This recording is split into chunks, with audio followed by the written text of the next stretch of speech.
I do remember now what my major nitpick was, and by major I mean extremely minor, but like there, at least once an episode, I come up with something where I'm like, "Come on, man! Hey, so there's no cameras anywhere on the whole station.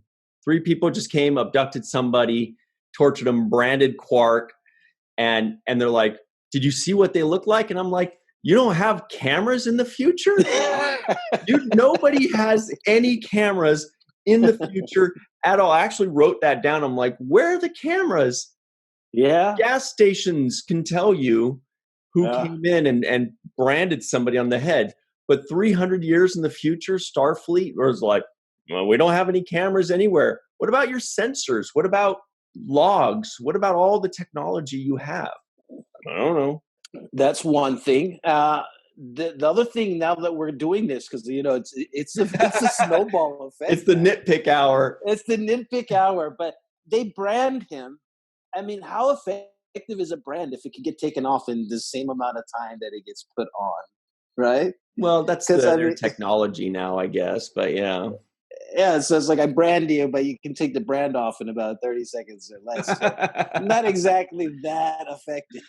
Yeah. But yeah, it's funny. You're right. There's no cameras anywhere. It's like, yeah, nobody caught that on footage, you know?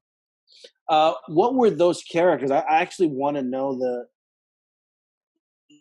the mask that they wore to distort their face. It was like a see-through clear kind of mask, wasn't it? Yeah, I couldn't If I'm really not tell. mistaken, they were wearing these robes. Mhm. It looked like they were wearing robes with hoods, and then it looked almost like what a basketball player wears when they break their nose or something, and they have that Like clear Bill Lambier. face mask on to protect face. You remember Yeah, Bill like the Lambier, Bill right? Lambier or the Dude, he made it famous, yeah, man. absolutely. He was the first one to do it. I don't think anybody was before him. But I mean, Kobe wore one for a while. Rip Hamilton wore one for the longest time. So yeah, it looked like they were wearing one of those masks, but a full face version of it. And I only asked that because that would be my next year's Halloween outfit. One of those, one of the circle, you know. Um, but no, I thought it was interesting. There was certain elements there that I just, once again, I think DS9 is so ahead of its time. They basically do a SEAL Team 6 extraction.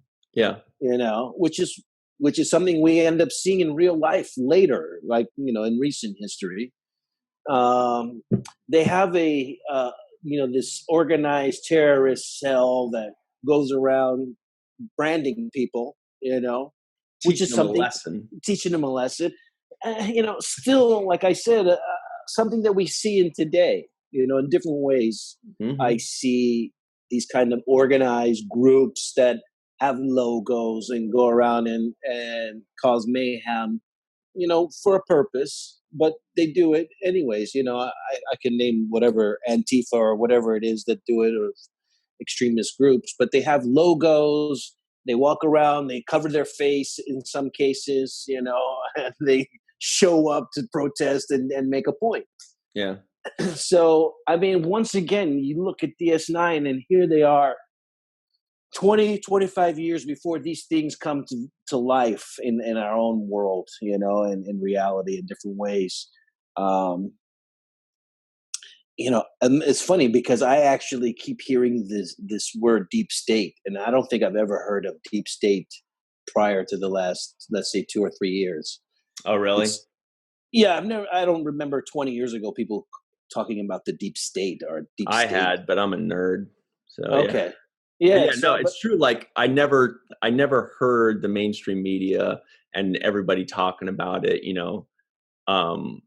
It's definitely out there now. It's definitely Yeah, and so I mean, it wasn't like common thing in like the 90s or the 80s for people to say, yeah, the deep state is out here trying to oppress us, you know. So it's just interesting to me how DS9 in particular was like so far ahead of its time on these kinds of issues, terrorism, for example. Mm-hmm. You know, the deep states of concept of deep states, these organized terrorist cells, terror Racism, cell as racism. Nana pointed out, she, when she came on our show, she said, "My character, I had to come to grips with the fact that my character was a racist, against Cardassians, in Duet." And sometimes they would cover 2 or 3 of these things in one episode, like in Duet or like in this one, you know?